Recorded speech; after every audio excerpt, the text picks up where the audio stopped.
ఏం సంబంధం? ఒక దానిలో లోపల ఉంది, ఒక దానిలో బయట ఉంది, మరో దానిలో లోపల బయట ఉంది. ఈ మూడు చెప్పే వాక్యం ఒకటి ఉంది వేదంలో. అంతః బహిష్య తత్సర్వం వ్యాప్య నారాయణ. పరమాత్మ లోపల ఉన్నాడు, పరమాత్మ వెలుపల ఉన్నాడు, పరమాత్మ అంతటా ఉన్నాడు. పరమాత్మ అంతటా వ్యాపించి ఉన్నాడు, లోపల వ్యాపించి ఉన్నాడు, వెల వ్యాపించి ఉన్నాడు, అంతటా వ్యాపించి ఉన్నాడు. ఎలాగయ్యా అంటే చెరుకులో లోపల ఉన్నాడు, రేగిలో బయట ఉన్నాడు, నువ్వులో అంతటా ఉన్నాడు. ప్రకృతిలోని పదార్థాలను చూచినప్పుడు ఈ దృష్టి అలవరుచుకో. ఇదంతా పరమాత్మమయం, అంతా పరమాత్మే ఉన్నాడు. ఇలా ఉంటాడు పరమాత్మ. ఇలా చెప్పినట్టుగా ఇక్కడ పర్వ అనేటువంటి మాట మనకు ఎందుకు చెప్పాడు అంటే, చెరుకు గణపులో జాగ్రత్తగా నమిలితే రసం ప్రవహిస్తూ ఉంది. చెరుకులో ఎంత చక్కటి తీయని రసం ఉందో భారతంలోనూ అంత రసం ఉంది, అంతకంటే బాగా రసం ఉంది. చెరుకు పర్వాలలో రసం ఉంది, భారత పర్వాల రసం ఉంది. పర్వ అంటే ఏమిటి? రసము పుట్టే స్థానాన్ని పర్వ అంటారు. రసం ఎక్కడ పుడుతుందో దాన్ని పర్వ అంటారు. సంత్రా ఉంది, బతాయి ఉంది, నిమ్మ ఉంది, మరొకటి ఉంది, మరొకటి ఉంది. వీటన్నిటి రసం ఉంది లేదా? బతాయి రసం, నిమ్మ రసం, సంత్రా రసం, మామిడి రసం. వీటన్నిటికంటే చెరుకు రసంలో తేడా ఏమిటి అంటే, బతాయి కానీ నిమ్మ కానీ మరొకటి కానీ పొరపాటున కొంచెం ఎత్తు నుంచి కింద అనుకోండి పగిలిపోతుంది. రసమంతా మనకు పనికిరాదు. చెరుకు ఎంత పైనుంచి పడ్డా రసం పోదు. అంటే లోపల దాగి ఉన్న రసాన్ని అతిభద్రంగా సురక్షితంగా దాచగలది పర్వ. ఆ గుణం ఒక్క చెరుకుకే ఉంది.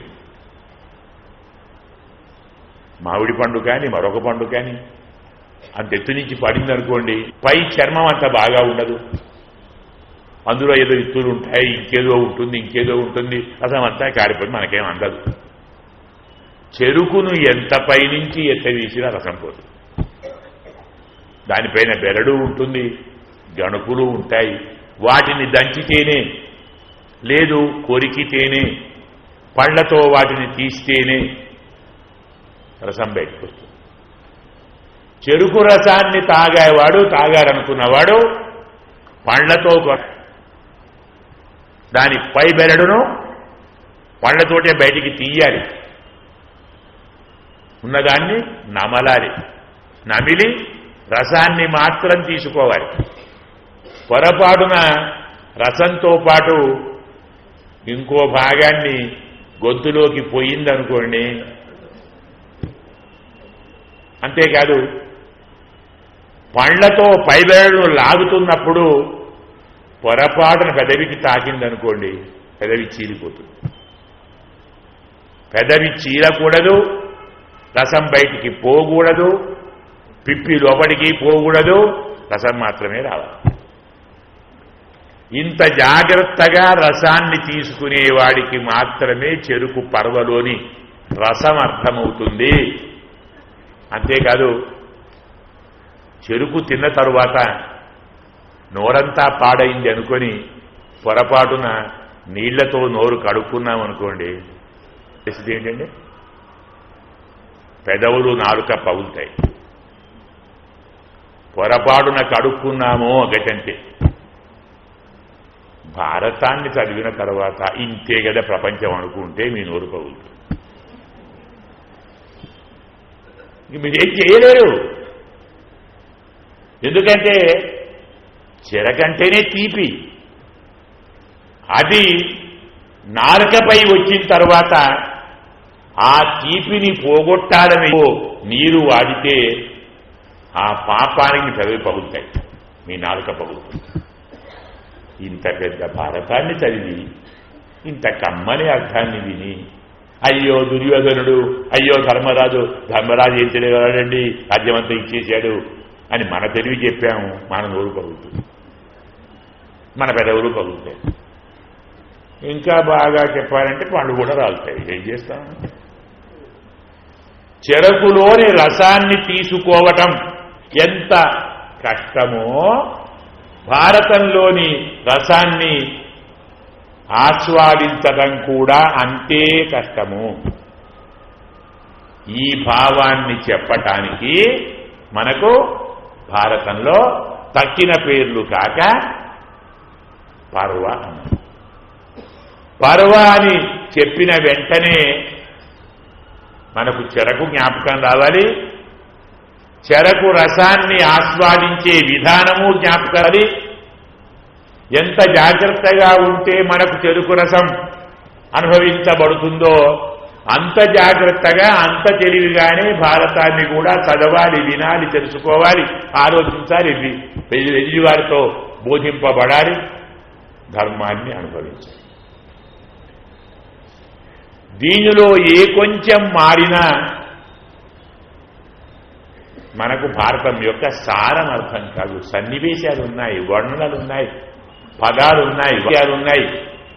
మనం పొద్దున చెప్పుకున్నాం, ద్రౌపది, ధర్మరాజు, అర్జునుడు, భీముడు, నకులుడు, సహదేవుడు అందరూ ప్రతిరోజు సాయంకాలం ఓ దూర కలుస్తారు. వారు సంపాదించిన దాన్ని సగం సగం తక్కిన వారికి పంచుతారు, మిగిలిన సగం వారు దాచుకుంటారు. ఎందుకీ కదా? ప్రపంచమంతా తనలోని భాగాన్ని ఎదుటిలో సగం ఇచ్చేదే. ఎంతటి వ్యక్తి అయినా తాను సంపాదించిన దాంట్లో సగం మాత్రం అనుభవించగలడు, పూర్తి కాదు. ఇంకో రహస్యం చెప్పారా?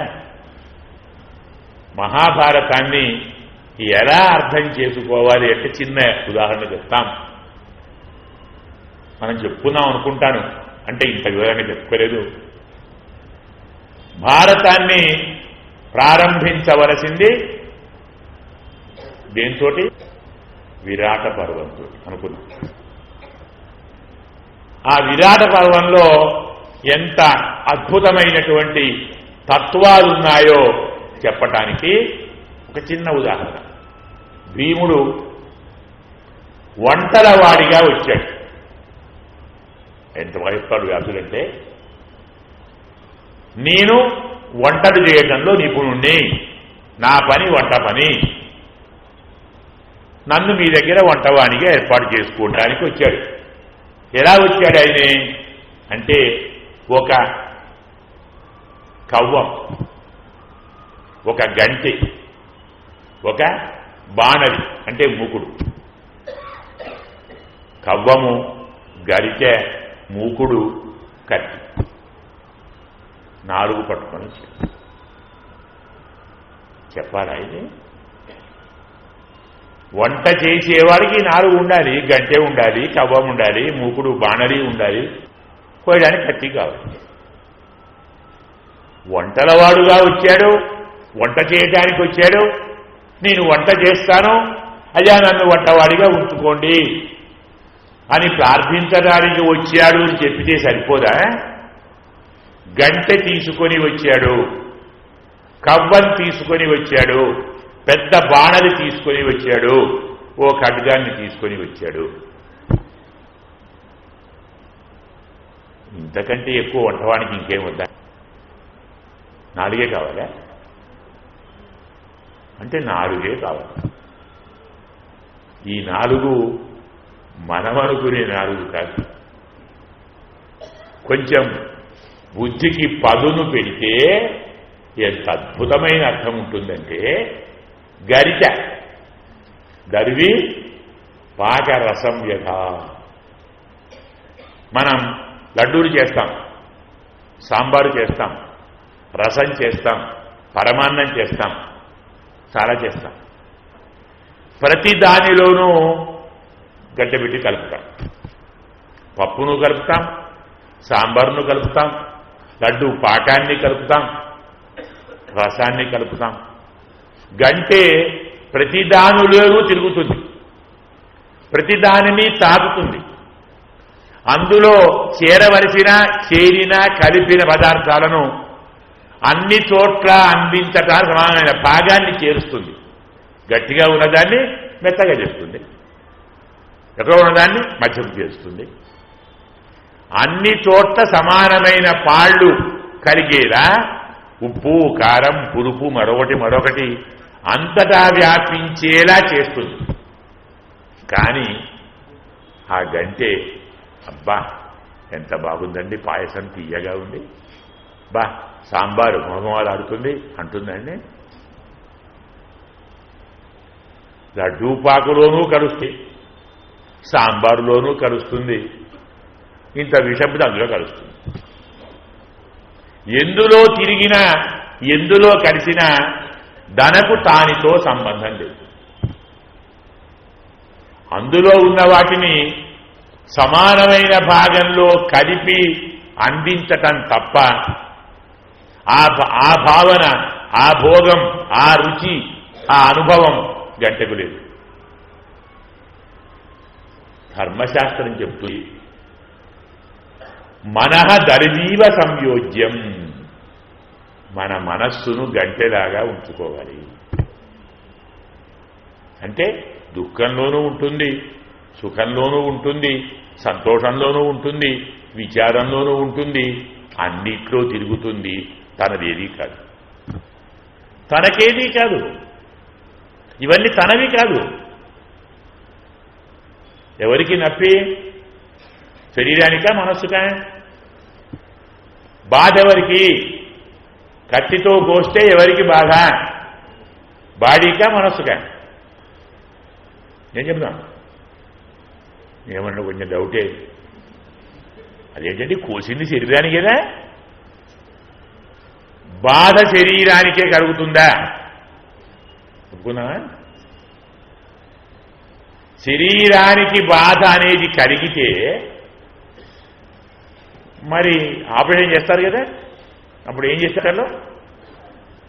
అదేదో ఇస్తారు, మత్తు మందు, అనెస్థీషియా అంటారు. అది ఇచ్చి కోస్తారు. అని అట్లనే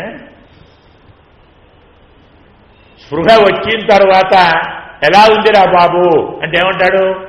అప్పుడు ఏంటో ఇప్పుడు తెలిసిందండి అంటాడు. ఇప్పుడు తెలిసిందా? కోసినప్పుడు లేదు. అంటే ఎవరికి బాధ? బాధ అనేది అనుభూతి. అనుభూతి మనస్సు, శరీరానికి కాదు. శరీరం అయితే కోసినప్పుడే కలగాలి, లేదే. శరీరంతో మనసుకున్న సంబంధాన్ని దూరం చేయటమే మత్తుమందు. మళ్ళీ వచ్చి మనస్సు కలిసింది అబ్బా అంటాడు. అబ్బా ఎప్పుడన్నాడే? కోసినప్పుడు అన్నాడు.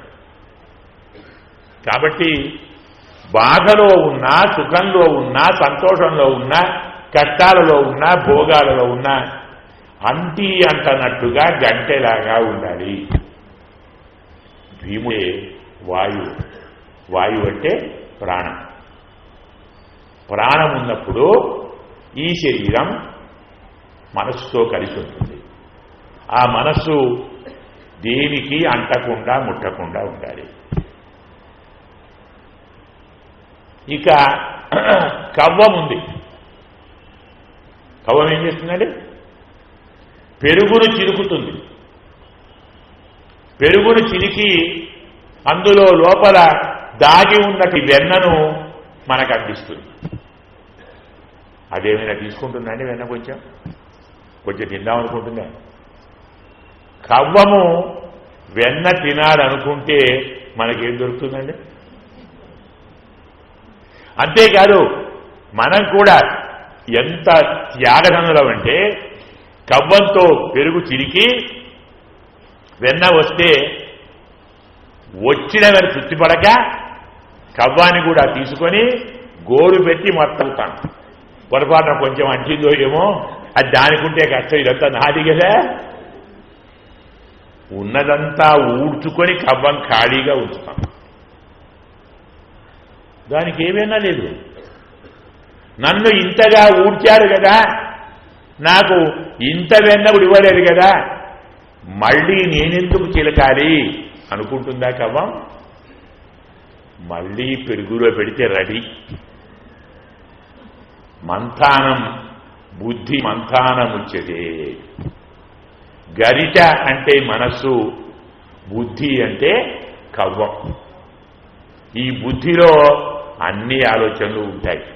చివరికి ఇందులో ఏది మనకు మిగలదు.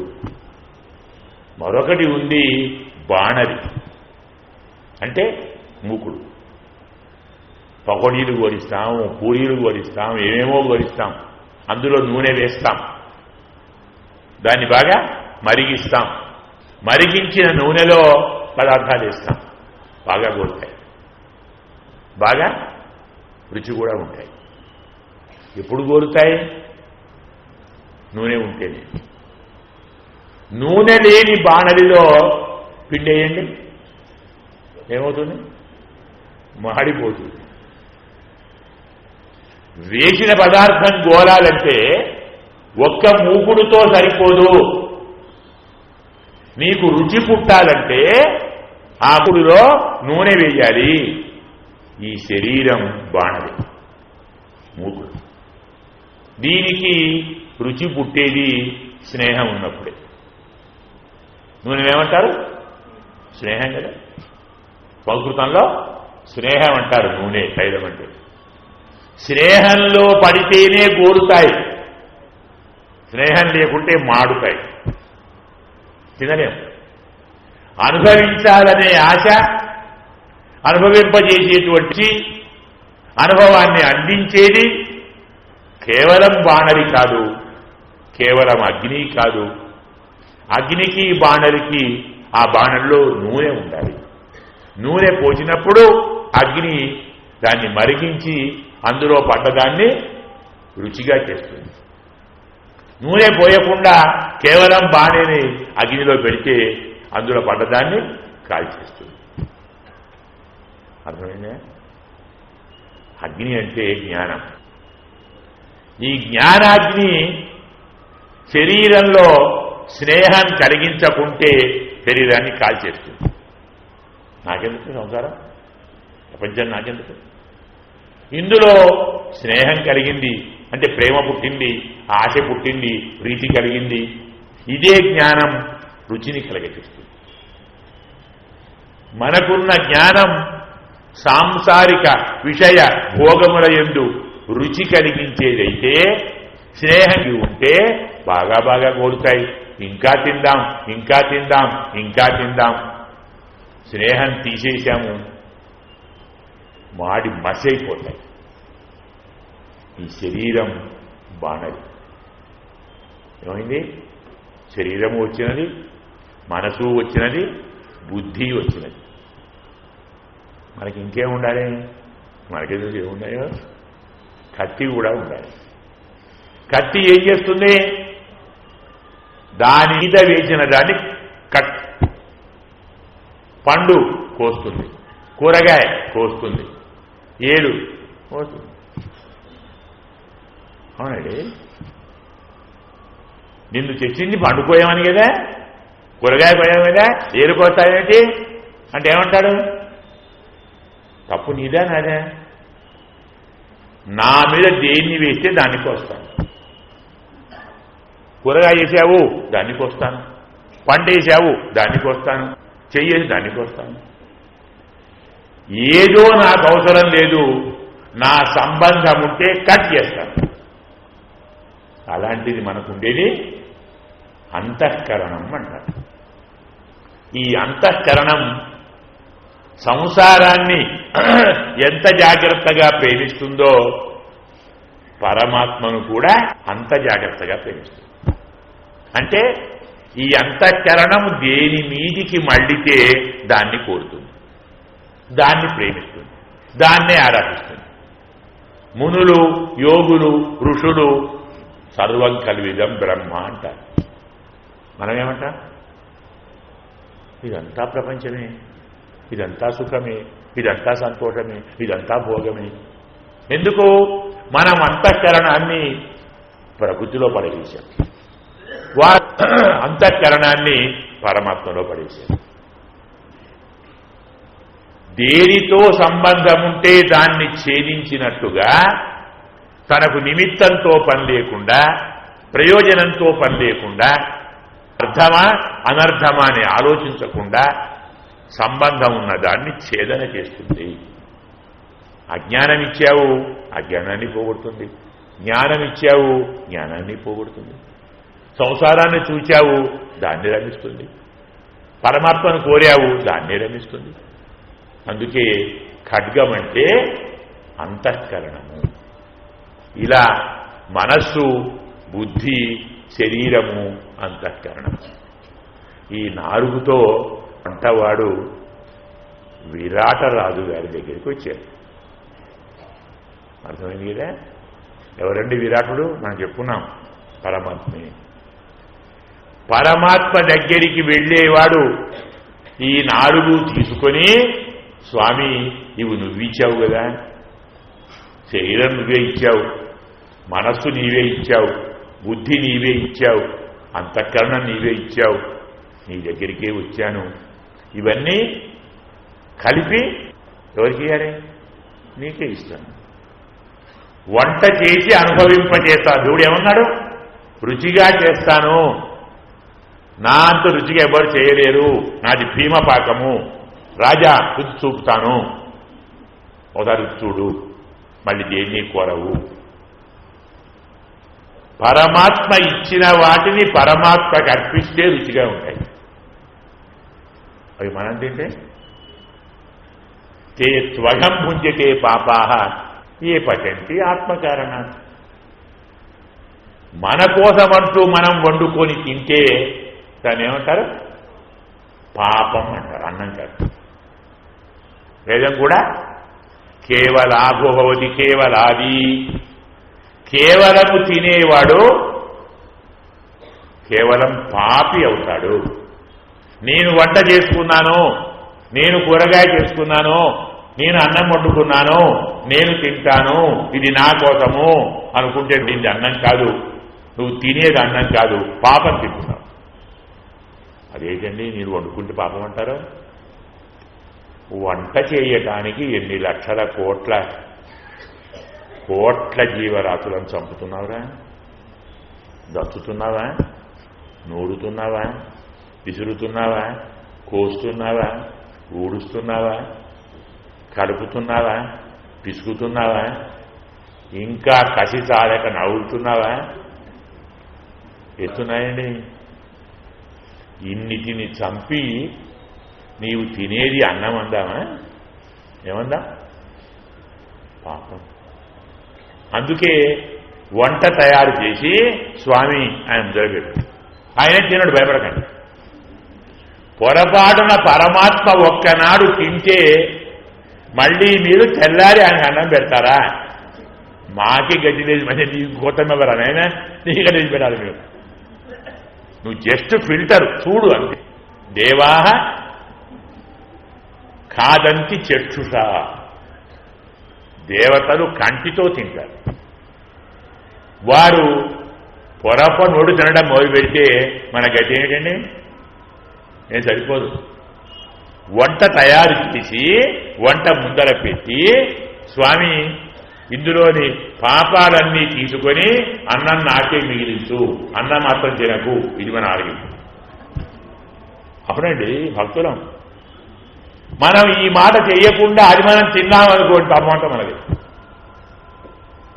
అందుకే అన్నమయం హి సౌమ్య మనః, మామూలుమాట కాదు. ఎందుకు భారతంలో భీముణ్ణి వంటవాణిగా తయారు చేశాడు? భీముడు వాయువు, వాయువు అంటే ప్రాణము, ప్రాణం అంటే మనోధారకము, ఆ మనస్సు అంటే వంటే. భీముడు వంటవాడన్న తత్వాన్ని మనం చెప్పినప్పుడు మనము చేసుకున్న వంట, మనము తినే వంట, మనము తినే అన్నమే మన మనస్సు, అన్నమే మనకు ప్రాణము. అన్నం ప్రాణం, అన్నమపానమాహు అంటుంది వేదం. అన్నమే ప్రాణము, అన్నమే అపానము, అన్నమే మనస్సు. మనము ఎలాంటి భోజనం చేస్తే అలాంటి మనస్సు మనకు ఏర్పడుతుంది. గమనించ. చాలామంది ఏమంటారు, ఏమి తింటే ఏమి, ఏమి తాగితే ఏమి, మనస్సు బాగుంటే సరిపోదా? బాగుంటుందే? మనము తిన్నదాన్ని బట్టే మనస్సు ఏర్పడుతుంది. వ్యాసుడు చెప్తాడు, యథా లోకే పయః పీత్వా నరో భవతి నిశ్చరః తథా సురాం పీత్వా కిం భవతి అపి నిశ్చరః. పాలు తాగినవాడు ఎలా ఉంటాడో మద్యము తాగినవాడు కూడా అలాగే ఉంటాడా? ఉంటాడా? మద్యము తాగినవాడు ఎలా ఉంటాడు? వ్యాసుడు చెప్తాడు, సరసాలు విన్నారేమో, అయినా మళ్ళీ వినండి. కాకః పికః బకః హనుమాన్ రావణః కర్ణః కుంభకర్ణ సప్త ఏతే పానలక్షణం. ఏమర్థమైందండి? అర్థం. తాగిన వారు 7గురుగా ఉంటారట. యజమనం అంటే కొద్దిగా తాగితే ఫస్ట్ స్టేజీ కాకిలా అరుస్తాడు,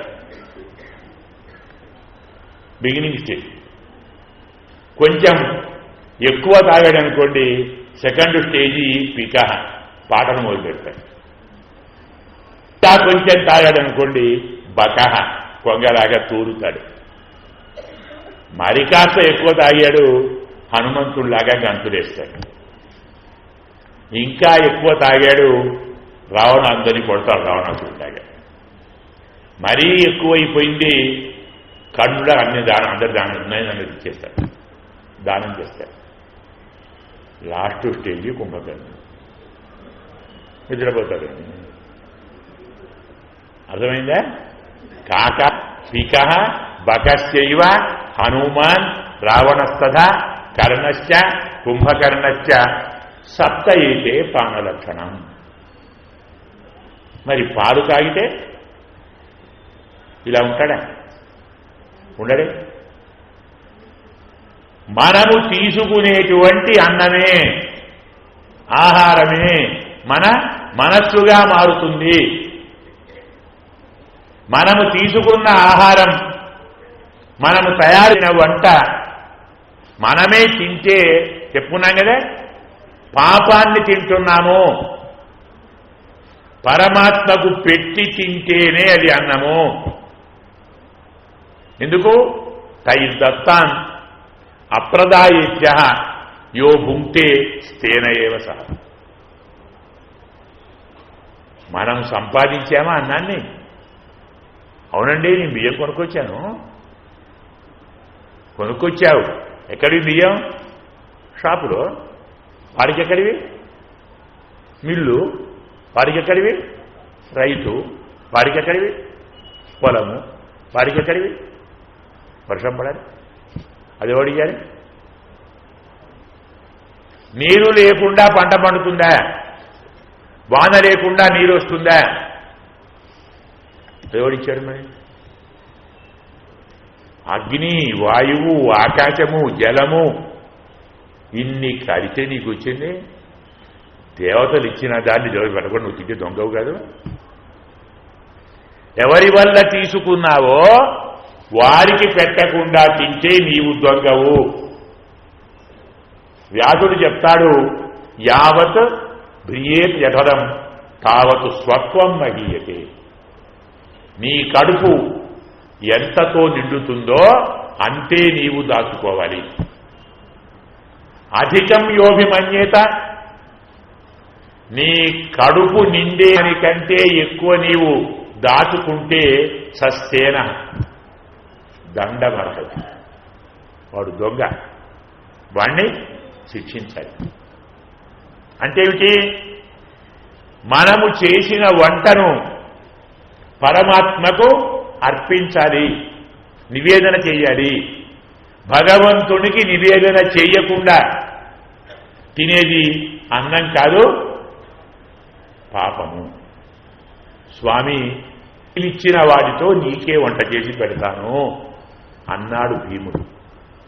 ఇంత తత్వం, ఇంత సారం మనకు 4 పరికరాలు భీముడు తీసుకుని వచ్చాడన్న చిన్న శ్లోకంలో అందించాడు. మరి మనం కథ ఇలాగే అలా చెప్తున్నామా? భీముడు గడ్డ తెచ్చాడు, భీముడు కత్తి తెచ్చాడు, భీముడు బాణది తెచ్చాడు, భీముడు కవ్వరు తెచ్చాడు, వంటవాడు కాబట్టి తెచ్చాడు, వంట చేశాడు. ఈ మాట వ్యాసం చెప్పాలా? నాకు తెలియదా? అవన్నీ ఎందుకు తెచ్చాడు? వంట చేయడానికి. వంట ఎవరికి? విరాటునికి. ఆయన ఎవరు? పరమాత్మ. ధాన్యం ఎవరిది? పరికరాలు ఎవరివి? ఆయన ఇచ్చాడు. పరమాత్మ ఇచ్చిన వాటితో వంట తయారీ పరమాత్మకు అర్పిస్తాను. భగవంతునికి అర్పించకుండా మనము తింటే పాపము. అలాంటి మన మనస్సు కూడా అలాగే ఉంటుంది. మనకు భాగంలోనే శాంతి పర్వంలో ఈ గాథ చెప్పినట్టుగా పద్మపురాణం చెప్తుంది. వ్యాస భగవానుడు ఒక్కొక్క గాథను వేరువేరు సన్నివేశాలను వేరువేరు పురాణాలలో చెప్పాడు. ఒక్క భారతం చదివితేనే మనకు భారతం కథ అర్థం కాదు. కానీ మనగతేమిటి? మనకు భారతం చదవలేము, అవన్నీ చదువుతామని. కానీ చదవాలి, తెలుసుకోవాలి, వినాలి. కౌరవ పాండవ సంగ్రామం, యుద్ధం అయిపోయింది. పాండవులు గెలిచాడు. ధర్మరాజు పట్టాభిషేకం చేసుకోవాలి. ఆయన నో అన్నాడు, నాకొద్దు రాజ్యం. ఎందుకు? ఇన్ని లక్షల మందిని, కోట్ల మందిని చంపి ఇంత పాపం చేశాను. ఇలాంటి పాపినైన నేను ఎలా పాలనకు యోగ్యుండి? నేను పనికిరాను. క్షత్రియ ధర్మం రా యుద్ధం, శత్రు సంహారం ధర్మం. అధర్మాన్ని శిక్షించాలి. నేనే చెప్పండి, నేను ఒప్పుకోను. కృష్ణుడు చెప్పాడు, వ్యాసుడు చెప్పాడు, ఇంకెవరెవరో చెప్పారు. నో. అక్కడికి ఒక ఆయన చెప్పాడు, ఎందుకురా ఈ బాధంతా? అశ్వమేధ యాగం చేస్తే అన్ని పాపాలు పోతాయి, చెయ్యి. నేను అది కూడా ఒప్పుకోను అన్నాడు. అది ఎందుకయ్యా అంటే, అయ్యా కొంచెం చెప్పండి మాకు, అశ్వమేధం అంటే అర్థమేమిటి? ఓ గుర్రాన్ని చంపి అందులో పడేయాలి, అంతే కదా. మేము యుద్ధంలో చాలా గుర్రాలను చంపాం, చంపలేదా? చాలా ఏనుగులను చంపాం. అంటే పుండరీకం చేసి మేము 2 చేశాం. మనుషులను చంపాను, గుర్రాలను చంపాను, ఏనుగులను చంపాను. కొన్ని లక్షల గుర్రాలను చంపిన పాపం ఇంకో గుర్రాన్ని చంపి యాగవేసిపోతున్నాయి. బురద అంటిన పాత్ర బురద కడితే పోతుందా? మద్యం పోసిన పాత్ర మద్యం కడితే పోతుందా? తులసితో వచ్చిన పాపం మరో తులసితో పోతుందా? ఇది ఒప్పుకోను. కృష్ణుడు చూచి, సరే నాయన నువ్వు ఎవరు చెప్తే వింటావు చెప్పురా. మా తాతగారు చెప్తే వింటాను. ఒక తాతగారు భీష్ముడు. ఎక్కడున్నాడు ఆయన? యుద్ధరంగంలో ఉన్నాడు. హంప చెయ్యి అంటాం, శరతల్పగతో భీష్మ అంటాం కదా. పడుకున్నాడు. పెడదాం పద. మరి ధర్మరాజుతో రాజ్య పరిపాలన చేయించాడు, కృష్ణుడి ధర్మం అది. బయలుదేరాడు. ధర్మరాజు, భీముడు, అర్జునుడు, నకులుడు, సహదేవుడు, ద్రౌపది, పురోహితులు, కృష్ణుడు, వీరందరూ భీష్ముని దగ్గరికి ధర్మాన్ని వినటానికి వెళుతున్నారన్న వార్త తెలిసి ఋషులు 96,000 మంది వచ్చారు. షణ్ణవతి అంటాడు. షణ్ణవతి సహస్రాన్ని ఋషయ ఆజగ్ముహు మహాబలా అంటాడు. వ్యాసుడు చాలా చమత్కారంగా బలాలు వివరిస్తాడు. మహాబలా అంటాడు. బలం ఏమిటండి? ఋషులకు బలం ఏమిటి? శరీర బలమా, బలం మనః విఖ్యాతం. మహాబల అంటే మహామన, గొప్ప మనస్సు గలవారు, పరమాత్మ యొక్క స్వరూపాన్ని స్వభావాన్ని తెలుసుకోవాలనే అద్భుతమైనటువంటి కోరిక గలవారు, ఆసక్తి గలవారు, ధర్మ జిజ్ఞాస గలవారు. 96,000 మంది ఋషులు వెళ్ళారు వికుంఠికి. ఇంతమంది పెద్దలు వస్తే వాడికి ఏంటండి, లేవలేడు, నమస్కారం చేయలేడు, స్వాగతం చెప్పలేడు, పడుకొని దాన్ని పెట్టాడు. మరి ఏం చేస్తాడు? కృష్ణుడు వచ్చాడు, స్వామి ఏమిటండి ఇంత దయనా మీదనా? పరమాత్మ చెప్తాడు మన భాగవతంలో, పరమాత్మ భక్త ప్రియుడని ఇది దృష్టాంతం. ఎందుకో ప్రాణాలు విడిచే ముందు పరమాత్మను స్మరించిన వానికి మళ్లీ జన్మ లేదు, మోడుతుంది అని శాస్త్రం. ఉత్తరాయణం రాబోతూ ఉన్నది. మరికొద్ది రోజుల్లో నేను ప్రాణాలను విడవబోతున్నాను. ఇన్ని బాణాల బాధతో నిన్ను తలిచే శక్తి నాకుంటుందే? లేదని దయతో నా ముందరికి నీవే వచ్చావా? నీ దివ్య రూపాన్ని నాకు చూపెడుతూ, అంటే నిన్ను చూసుకుంటూ ప్రాణవాలా, ఎంత మహానుభావుడవయ్యా, ఇంత దయనా స్వామి. మనకు భారతంలో ఇలాంటి రహస్యాలు చాలా ఉన్నాయి. కథ వినండి, వద్దని చెప్పడం లేదు, కానీ ఇలా ఎందుకు చెప్పాడన్న చిన్న ఒక సందేహాన్ని, ఒక జిజ్ఞాస కలిగించుకోండి, దాన్ని నివృత్తి చేసుకోండి. అప్పుడు మీకు భారతం అంటే ఏమిటో తెలుస్తుంది. అంటే చిన్న ఉదాహరణ, యుద్ధానికి కొద్ది రోజుల ముందు కృష్ణ పరమాత్మ సహాయం కోరి దుర్యోధనుడు వెళ్ళాడు, అర్జునుడు వెళ్ళాడు. స్వామి ఏం చేశాడు? దుర్యోధనుడికి తన 10,000 సైన్యాన్ని ఇచ్చాడు, అర్జునుడికి తాను వచ్చాడు. కథ వినడానికి బాగానే ఉంది. తన సైన్యాన్ని వారికి ఇస్తే ఇప్పుడు తాను యుద్ధం ఎవరితో చేయాలి? తన సైన్యంతో చేయాలి. ఏం కదండి ఇది?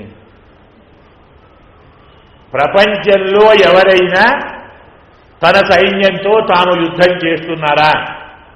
అసలు చేస్తారా? చేస్తున్నట్టుగా చేయాలన్నట్టుగా చెప్పే కథ ఏం కథ ఇది? మనమే చాలా తెలివిగల వాళ్ళముగా ప్రశ్నించుకుంటాం, కానీ మన స్థితిని మనం తెలుసుకో. అదేంటి? మనమందరం ప్రతి క్షణం మన సైన్యంతో యుద్ధం చేస్తున్నాం కదా. ఏమిటి సైన్యం?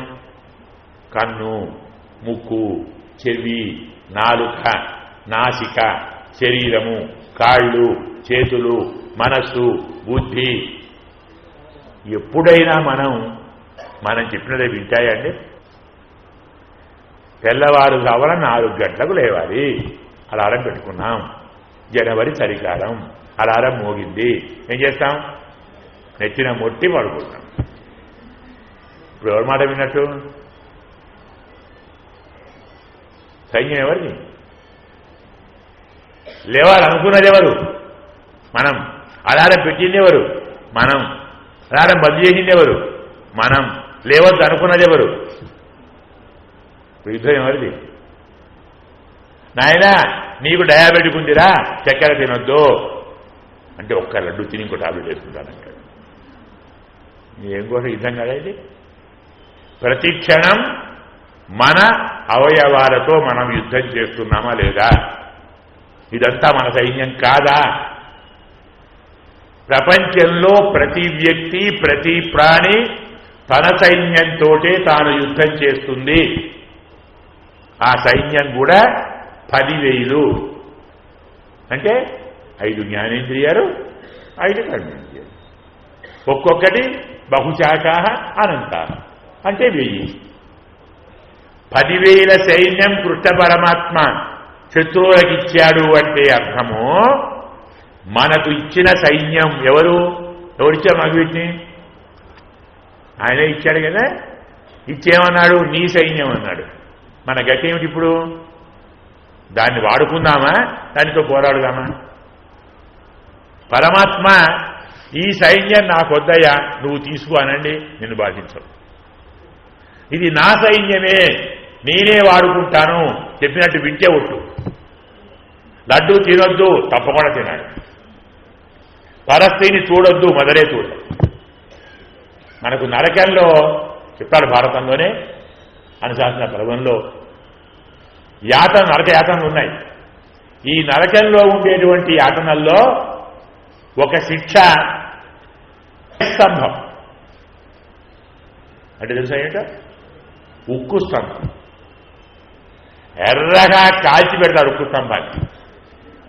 మనం వెళ్ళగానే నాయన దానికి అవగరించుకోరా, చల్లగా ఉంటుంది. ఉంటుందండి? తెలుసా ఎవరినంటాడు? అందరినీ కాదు.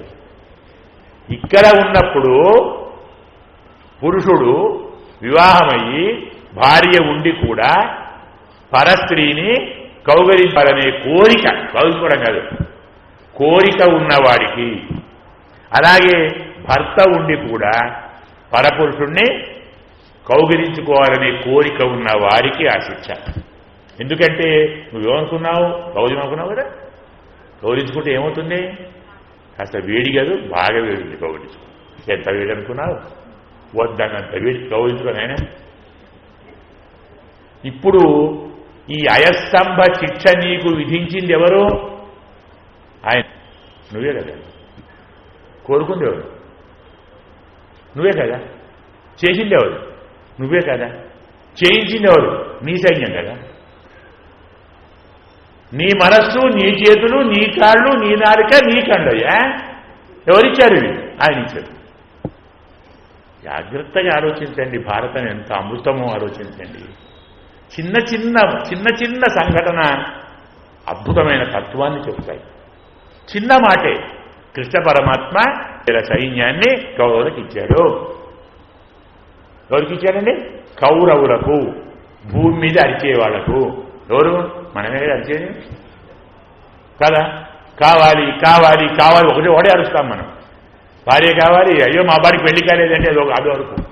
పెళ్ళయింది, పిల్లలు కాలేదండి, పిల్లలు అయ్యారు, చదువుకోలేదండి, చదువుకున్నారు, ఉద్యోగం రాలేదండి, ఉద్యోగం మళ్ళీ వాడికి పెళ్లి కాలేదండి, మళ్ళీ వాడికి ఎన్నడీ అరుపులు ఆగాడు. నిరంతరం అరిచేవాళ్ళ మనమే, మనందరం కావాలి. మనకే పరమాత్మ సైన్యాన్ని ఇచ్చాడు. 10,000 సైన్యాన్ని ఇచ్చాడు. మనం వాటితో యుద్ధం చేస్తున్నాం. చమత్కారం ఏమిటంటే 10,000 సైన్యంతో యుద్ధం చేస్తున్నా మన ఎదురుగా పరమాత్మను పెట్టుకోండి, బాధలేదు. అర్థమైందా? 10,000 సైన్యం ఎదురుగా ఎవరున్నారు? కృష్ణుడు ఉన్నాడు. కృష్ణ పరమాత్మను చూస్తూ వీరు ప్రాణాలు విడిచారు. బాగా ఆలోచించండి. తన వారు, తన సంబంధించిన వారు, తన సైన్యం. ఒకసారి పరమాత్మ తనవారు అనుకున్న తరువాత అలాంటి వారికి స్వామి నరకం ఇస్తాడా? మోక్షం ఇస్తాడా? మోక్షం ఇవ్వాలి కదా. మోక్షం ఇవ్వాలంటే చనిపోయే ముందు ఎవరిని తలుచుకోవాలి? ఎవరిని చూడాలి? వాళ్ళందరూ ఎవరు చూస్తున్నారు ఇప్పుడు? కృష్ణ పరమాత్మ సైన్యం అటుకాక ఇటు ఉంటే ఎవరిని చూస్తారండి? వాళ్ళని చూస్తారు. గమనించండి, ఆ జాగ్రత్తగా ఆలోచించండి. ఒకవేళ కృష్ణ పరమాత్మ తన సైన్యాన్ని కౌరవులకు కాకుండా పాండవులకే ఇచ్చారనుకోండి, వీరు చనిపోతున్న ఎవరిని చూస్తారు? కౌరవులను చూస్తారు. వీళ్ళ గతి ఏంటి? నరకం. అక్కడున్నారు, ఎవరు చూస్తారు? పరమాత్మను చూస్తారు. ఏమొస్తుంది? ఇందుకు పరమాత్మ మనకు తన సైన్యాన్ని మన సైన్యంగా ఇస్తాడు. తప్పు కాదు. మనం దానితో పోట్లాడుతాం. తప్పు కాదు. పోట్లాడుతూ ఆయన చూసుకుంటూ పోట్లాడు. సర్వదా సర్వదా ఎదురుగా పరమాత్మను పెట్టుకో. పొద్దున్నే లేవకు, పరమాత్మ నాకు ఇలాంటి మనసు ఎందుకు ఇచ్చావయ్యా, లేవాలి కదా, లేపరాదు. అలారం పెట్టుకునే బదులు అందరూ జాగ్రత్తగా వినండి, ప్రాక్టికల్గా మీరు చేతుడు అర్థమవుతుంది. గడియార అలారం కాదు, పండుకునే ముందు పరమాత్మ నన్ను 4 గంటలకు లేపు, నమస్కారం చేసి పడుకోండి, 3:30కే లేపుతాడు. తెలుసా ఎందుకో? ఆ అరగంట మీరు అటు ఇటు పొర్లి కళ్ళు మూసుకొని కళ్ళు తెరిచి కొంచెం అవుదాం అంతని ఇంతని, అప్పుడు నాకు లేస్తాడు. పోతాం కాదు. ఒక చిన్న ఘటనలో ఇంతటి రహస్యం. సరే, ఈ పక్కకు పెడదాం. ఇలా 96,000 మంది మహానుభావులు, ఋషులు, ధర్మరాజు, పాండవులు, ద్రౌపది, కృష్ణ పరమాత్మ అందరూ వెళ్ళారు విష్ణుడి దగ్గరికి. స్వాగతం చెప్పాడు, నమస్కారం చేశాడు. స్వామి ఏం చేయాలి, మీవాడు ధర్మ సందేహాలు ఉన్నాయట వాడికి, నువ్వు చెప్పవయ్యా తీర్చు. నేనా? నీ ముందరా? నా ముందరేనయ్యా, నువ్వు చెప్పవా? నేను చెబితే వాడు వినడు, మా మేనమామ కుమారుడు అంటాడు. గ్యారంటీ పరిహాసం చెప్తారు ఆయన వాడు అంటాడు. తన పెరటి చెట్టు నీడయో తన వారులు తనకు నమ్ముదునే. అదే డాక్టర్ ఇంట్లో ఉంటే మనం వాల్యూ లేదు, పక్క ఇంటి పోయి తీసుకుంటాం. చెప్తే వినడయ్యా, నువ్వు చెప్పు. నేనేం చెప్తానయ్యా, నాకేం వచ్చు, ఏం తెలుసు? నాకు తెలిసిన నోరు పెగులుతుందా? శరీరమంతా గాయాలు, అలసిపోయి ఉన్నాను, ఆర్తితో ఉన్నాను, బాధతో ఉన్నాను, పైన ఉండి బాణాల మీద ఇన్ని గాయాలతో మనస్సుతో ఏం చెప్తానయ్యా? నాయనా భీష్మ, నీకు దిగులే లేదు. నీవు బోధిస్తున్నంత కాలం నీ శరీరాన్ని బాణాలు బాధ పెట్టవు, గాయాలు బాధ కలిగించవు. ఆకలి కాదు, దప్పి కాదు, అన్నీ స్ఫురిస్తాయి. బుద్ధి పనిచేస్తుంది, మనసు పనిచేస్తుంది, తత్వం పనిచేస్తుంది. ఎదురుగా నేనుంటాను, నేను చెప్పిస్తాను, నువ్వు చెప్పు. ఏ మయ గురుణ వాచ తరలి అంజః భవార్ణవం. ప్రపంచంలోని గురువులందరూ వాడు చెప్తున్నారా తత్వాన్ని? నేను గురువు రూపంలో వెళుతున్నాను, నేనే గురువుగారి వాక్కు రూపంలో వెళుతున్నాను. మయా గురుణ మయా వాచ. ఏ మయా గురుణ వాచ తరంత్యంజః భవార్ణవం. ఇదే విషయాన్ని వేరే వాళ్ళు చెబితే మనకు అర్థం కాదు, మనం వినం. గురువుగా చెప్తే బాగా అర్థం. ఎందుకు? చెప్పేది గురువుగారు కాదురా బాబు, గురువుగారిలో నేను చేరుతాను, గురువుగారి వాక్కులో నేను చేరుతాను. పలికెడిది భాగవతమట, పలికించెడివాడు రామభద్రుడు, కర్త కారయితాచ సహ. కాబట్టి నాయన, నేను నీలో చేరి నీ రూపంలో ధర్మాన్ని చెప్తాను, చెప్పిస్తాను, నీవే చెప్పు. నీ మాట వింటాదనయ్యా వాడు. అని ఏమంటావు? స్వామి ఇంత దయా, ఎదురుగా కూర్చొని నాలోనూ వచ్చి నాకు నేను నిలబడి నాకు మీద కూర్చొని నాతో ఇన్ని మాటలు చెప్పిస్తావా? ఎంత ధన్యుని నేను. అలాగేనండి నాయన ధర్మరాజా, అడగవయ్యా. కృష్ణ పరమాత్మతో ఇంతటి హామీ తీసుకున్న తరువాత మహానుభావుడు భీష్ముడు చెప్తాను అన్నాడు. అడగవయ్యా. కథం సంరక్షణీయ ప్రశ్న. ధర్మాన్ని ఎలా రక్షించాలి? ధర్మాన్ని రక్షించాలనుకున్నవాడు ఏం చెయ్యాలి? మరి ప్రశ్న చాలా సింపుల్ రా. మన ఎదురుగా అధర్మం జరుగుతుంటే జరిపిన వాణ్ణి దండించి శిక్షించి తరిమేసి. బాగుందండి. వాడు నీకంటే బలవంతుడు అనుకోండి, నువ్వు వెళ్ళిపో. వెళ్ళలేదు, కళ్ళు మూసుకో. అధర్మాన్ని చూడకు, అధర్మానికి సపోర్ట్ ఇవ్వకు, అధర్మం చేసిన వాడిని క్షమించకు. ఇలా 3 మాటలు చెప్తే పక్కన ఉంది ద్రౌపది, పెద్దగా నవ్వింది. ఎంత ఘనంగా నవ్విందంటే భీష్ముడే భయపడ్డాడు. తల్లి, ఎందుకమ్మా నవ్వావు? నీ నవ్వు ఎంత భయంకరమో తెలుసా? న్యాయంగా ఆమె నవ్వలేదు. భారతం చదవండి. భారతంలో మయసభలో ద్రౌపది నవ్వినట్టు చెప్పలేదు. జహాస భీమ, జహాస ఫల్గుణ, జహాస నకుల, జహాస సహదేవ, న్యవారయత్ ధర్మరాజ, న్యవారయత్ ధర్మరాజ, ప్రోద్దీపితవాన్ కృష్ణ. దుర్యోధనుడు అవస్థపడుతుంటే భీముడు నవ్వాడు, నకులుడు నవ్వాడు, సహదేవుడు నవ్వాడు, అర్జునుడు నవ్వాడు. ధర్మరాజు తప్పు, వద్దు, సాటివాడు అని వారించాడు. కృష్ణుడు నవ్వండి రామ అనేది. ఎందుకంటే మొత్తం బీజం అదే కదా. మయసభలోని పరిహాసమే మహాభారత యుద్ధానికి బీజం కదా. మరి నవ్వకుంటే గట్టేమిటి? నవ్వండి అన్నాడు. ధర్మరాజు వద్దంటుంటే వీడు నవ్వండి అన్నాడు. ఆయన నవ్వాడు. ఎక్కడ ద్రౌపది నవ్వలేదు. నవ్వని ద్రౌపదిని నవ్వినారనే ఒక అపవాదు పెట్టి ఇంత ఘోర యుద్ధం చేశారు.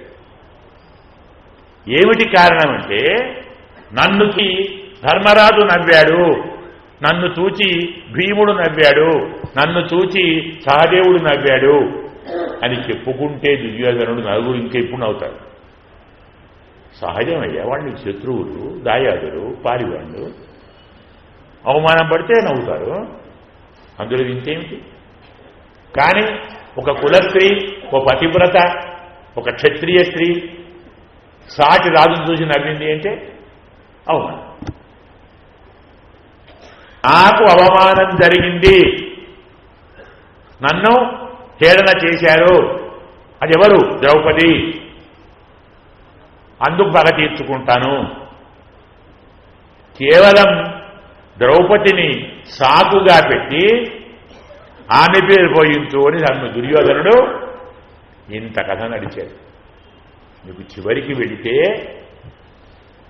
భారతంలోని చివరి భాగానికి వెళితే, భీముడు దుర్యోధనుడు యుద్ధం చేసి గదాఘాతంతో దుర్యోధనుడు 2 ఊరువులు విరిగి పడిపోతే పలకరిద్దామని వెళ్ళాడు కృష్ణుడు. జాగ్రత్తగా వినండి. యుద్ధమంతా అయిపోయింది, ఆడిపోయారు, ఇంకెవరు లేరు కదా, యుద్ధం అయిపోయినట్టు అయిపోయింది. 2 తొడలు విరిగి పడిపోయిన దుర్యోధనుణ్ణి పరామర్శించాలి, పలకరించాలని వెళ్ళాడు. వెళ్ళిన కృష్ణుని మీద దుర్యోధనుడు నిప్పులు కురిపించి 92 ప్రశ్నలు అడిగాడు దుర్యోధనుడు. ఇంత పగనా నా మీద? మా మీద ఇంత పక్షపాతమా? ఇంత ద్వేషమా? ఇన్ని మాయలా? ఇన్ని కుతంత్రాలా? ఇన్ని కపటాలా? ఇంతగా ఏడ్పించాలా? ఇలా ఓడించాలా అని పాండవులు ఏ సమయంలో ఎలాంటి పక్కదారి నడిచారో, ఎలా ప్రవర్తించారో, పక్కన ఉండి ఎలా చేయించావో దిష్టిచ్చాడు. ఇన్ని తప్పులు చేయాలా? ఇంత ఘోరాలు చేయాలా? ఇన్ని అధర్మాలు చేయాలా? ఇంత పగబట్టాలా? నేను మీవాణ్ణి కాదా? నీకు నాకు బంధుత్వం లేదా? వాళ్ళే నీ వాళ్ళ? నిప్పులు కురిపించాడు దుర్యోధనుడు. చదవాలి ఆ భాగాన్ని, ఎంత ఆనందంగా ఉంటుంది. ఆనందం ఏంటంటారా? మనను ఎంత బాగా సమర్థించుకుంటాడు. తప్పులు చేసిన మనము మన తప్పులను కప్పిపుచ్చుకోవటానికి ఎదుటివాడి మీద ఎలా తప్పుల కుప్పలు రువ్వుతామో చెప్తూస్తుంది. ఇన్ని అడిగితే కృష్ణుడు నవ్వి, నాయనా అవన్నీ ఏముందు, నేను ఒక్క ప్రశ్న అడుగుతాను, సమాధానం చెప్పు. ఒకటే ప్రశ్న అడుగు అన్న. ఇక్కడ ఎవ్వరు లేరు, మన ఇద్దరమే ఉన్నాం, దూరంగా ఉన్నారు వాళ్ళంతా. మనలో మాట నిజంగా మయసభలో నిన్ను చూసి ద్రౌపది నవ్వినే ఒక నాకు చెప్పు, మాటగా చెప్పు, చెవులు చెప్పు. అదేనే నమ్మే లేదు బాబా, సాగు కదా ఇంటివన్నీ ఎందుకురా. అదొక్కడి నీకు తెలిస్తే ఇవన్నీ తప్పులే కావు కదా. మరి ఎందుకు చెప్పేవరా ఆ మాట? మనలో మాట. నీ ద్రౌపది అంటే కొంచెం కన్నేసావు కదా, అవునా బావా? అవును కదా. అన్నగారి భార్య వదినే తల్లితో సమానం. ఆమె యొక్క సౌందర్యాన్ని పాపపు దృష్టితో చూచి అది నెరవేరదు కాబట్టి ఎలాగైనా ఏదో రకంగా నీవు ఆమె సౌందర్యాన్ని చూడాలనే కుత్సిత బుద్ధితో నిండు సభలో వస్త్రాపహరణానికి పాల్పడ్డావు కదరా. ప్రపంచంలో ఇంతకంటే ఘోరం ఏదైనా ఉందే? లేని పనిని, చేయని పనిని, కాని పనిని, బాధ్యులు కాని దానిని ముందర పెట్టుకుని జరిగిందని, జరిపారని, చేశారని, నవ్వారని, అవమానించారని, అధర్మం జరిగిందని ఇంత ఘోరంగా ప్రవర్తించావే. ప్రపంచంలో ఇంతకంటే అధర్మం ఉంటుందా? ఒక్కసారి తెలుసుకోరాదు. దీన్ని నీవు తెలుసుకుంటే నన్ను ఏ ప్రశ్న అడగవు కదా. ఇప్పటికైనా అర్థమైందా నాయనా నేను ఎందుకు వాడిని కాపాడాను? లేని తప్పును ముందర పెట్టి ఇంత ఘోరం చేస్తుంటే తప్పును శిక్షించే నేను నీ వైపు ఉండాలా, వారి వైపు ఉండాలా? మనలో మాట నాది ధర్మమేనా? నా ఒక్కనే చెప్పు, మనకేం చెప్పొద్దు అన్నాడు. అంటే ఇంత పెద్ద భారత యుద్ధానికి కారణం అనుకున్న ద్రౌపది నవ్వు వాస్తవంగా జరగలేదు. ఇప్పుడు నవ్విందా? అమ్మా నీవు నవ్వకున్నా నవ్వావన్న ఒక్క సాకుతోటే ఇంత యుద్ధం జరిగితే ఇప్పుడు నిజంగా నవ్వితే గతేమిటి? మళ్ళీ యుద్ధం చెయ్యాలంటే ఎవడున్నట్టు అడ్డపోయాడు. మళ్ళీ కృష్ణుడికి రాజు పుట్టాలి. చెప్పు తల్లి. తాతగారు ఏం లేదు చెప్పండి. వద్దమ్మా చెప్పు. ఎందుకు నవ్వారు? తాతగారు క్షమించండి, మన్నించాలి. ఒక చిన్న సందేహం చెప్పమ్మా. ఇప్పుడు మీరు చెప్పిన సూత్రాలు మాకేనా మీకు కూడా వర్తిస్తాయా అని చిన్న డౌట్. అదేంటమ్మా అందరికీ వర్తిస్తాయి అంటే మీకు కూడానా? అవునమ్మా. ఏం లేదు, మీకు కూడా అయితే మరి నా వస్త్రాపహరణం జరుగుతున్నప్పుడు మీరు వారిని శాసించలేదే, దండించలేదే, తరిమేయలేదే, కనీసం మీరు పక్కకు వెళ్ళిపోలేదే, కనీసం కళ్ళు కూడా మూసుకోలేదే, మరీ గుట్ల పగుచి చూశారు. మరి అప్పుడు ఉత్తరమేమైంది? ధర్మాన్ని తెలిసిన మీరు, ధర్మాన్ని బోధించే మీరు, ధర్మ ప్రచారం చేసే మీరు, ధర్మస్వరూపులుగా చెప్పుకుంటున్న మీరు మీ ముందర అధర్మం జరుగుతుంటే ఎందుకు కాపాడలేదు? కాపాడలేకుంటే ఎందుకు వెళ్ళిపోలేదు? వెళ్ళిపోకుంటే ఎందుకు కళ్ళు మూసుకోలేదు? గుర్తొచ్చి నవ్వా తాతగారు, అంతే, క్షమించకండి. అమ్మా ఇంతేనా? నువ్వు ఇంత చిన్నపిల్లవా అన్నాడు. బాలిశేత్వం భవసి మూడే అంటాడు దేవుడు. బాలిశ, బాలిశ అంటే అప్పుడే పుట్టిన పాపను బాలిశ అంటారు. అప్పుడే పుట్టిన పాప అంటే నారిక మీద పాల చుక్క కూడా వేయని స్టేజిలో ఉన్నదాన్ని బాలిశ. అంటే ఏ మాత్రం తెలియని తాతగారు అంటే అన్నారు పెద్దలు అనండి, కానీ ఎందుకన్నారు చెప్తే బాగుంటుంది కదా. మహాధైర్యం కలిపి ఒకటి భయపడదు. అమ్మా ఇన్ని తెలిసిన దానవు నేనేం చెప్పాను, ఎలా ధర్మాన్ని కాపాడాలో చెప్పాను కదా. అవును తాతగారు, ధర్మాన్ని రక్షించటానికి ఏం చెయ్యాలో చెప్పాను. అవునండి, మరి ధర్మాన్ని రక్షించాలనే బుద్ధి పుట్టాలంటే ఏం చెయ్యాలో తెలుసా చెప్పాలా? తాతగారు ఏంటి, ధర్మాన్ని రక్షించాలి, అధర్మాన్ని శిక్షించాలి, ధర్మ ప్రచారం చెయ్యాలి, ధర్మాన్ని బోధించాలి అనే సంకల్పం కలగాలంటే ఏం చెయ్యాలో తెలుసా చెప్పాలా? ఓహో అర్థమైంది తాతగారు, క్షమించండి, తెలుసండి. ఏం తెలుసమ్మా, మనస్సులో ఉండాలండి, సంకల్పించేది మనస్సు. ధర్మాన్ని రక్షించాలనే సంకల్పం మనస్సు కలగాలంటే ఏం కావాలమ్మా? తెలుసండి, సాత్విక ఆహారం కావాలండి. అంటే ఏమిటమ్మా? పరమాత్మకు నివేదన చేసిన ఆహారం తినాలి. మరి మీరు తిన్నది ఎవరన్నామమ్మా? ఎవరన్నామండి? దుర్యోధనుడు. దుర్యోధనుడు పరమాత్మకు అన్నం పెడతానంటే వద్దన్నాడు స్వామి కదా. రాయబారానికి వచ్చినప్పుడు బాబా విందు మా ఇంట్లో ఇస్తాను రావయ్యా అంటే విని ఊరుకున్నాడు. వస్తానలేదు, రాను అంతే. పోయి ఎక్కడో తిన్నాడు. ఎవరికి తెలుసులేదు మీకు? విదురాన్న నిరుచ్య అని అంటాడు. తినొస్తే ఇదేం రోగం అయ్యా బాబా నీకు?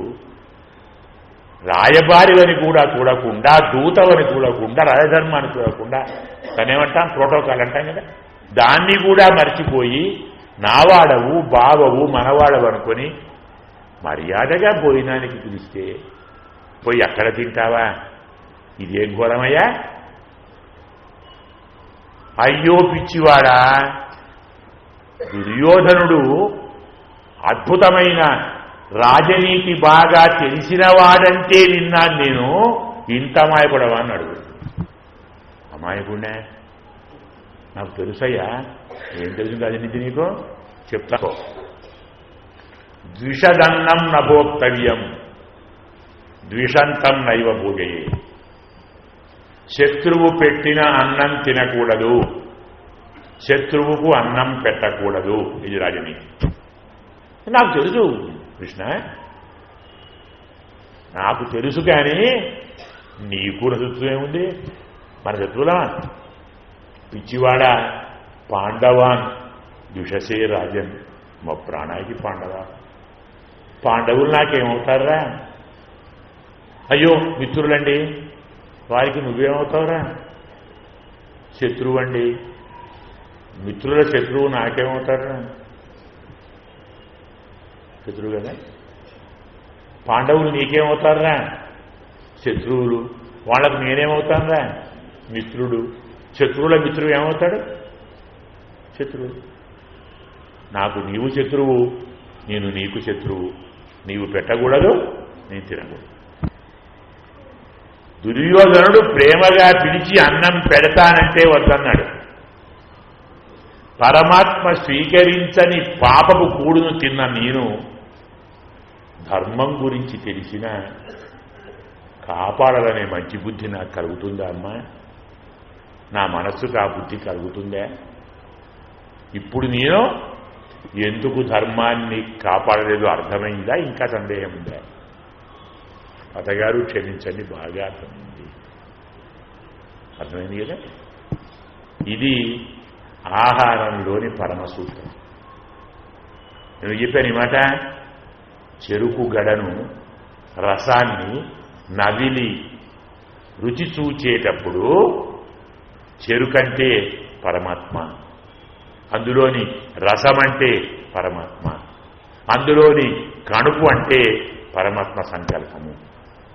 అందులో దాన్ని పళ్లతో నవలాలి. చర్వణం.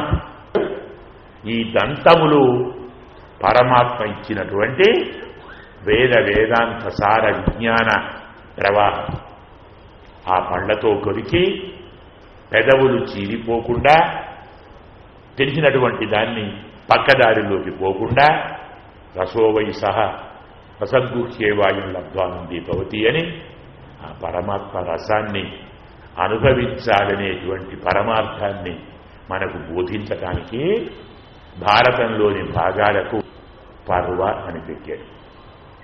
ఇంకా చాలా ఉంది, బహుశా సమయం అయిపోయినట్టుంది. రేపు ఈ పర్వలోని మరికొన్ని విశేషాలను చెప్పుకొని మరికొన్ని గాథలను అనుసంధానం చేద్దాం. స్వస్తి ప్రజాభ్యః పరిపాలయంతాం న్యాయ్యేన మార్గేణ మహీం మహీషాః గోబ్రాహ్మణేభ్యః శుభమస్తు నిత్యం లోకాః సమస్తాః సుఖినో భవంతు. అస్మద్గురుభ్యో నమః. జై శ్రీమన్నారాయణ.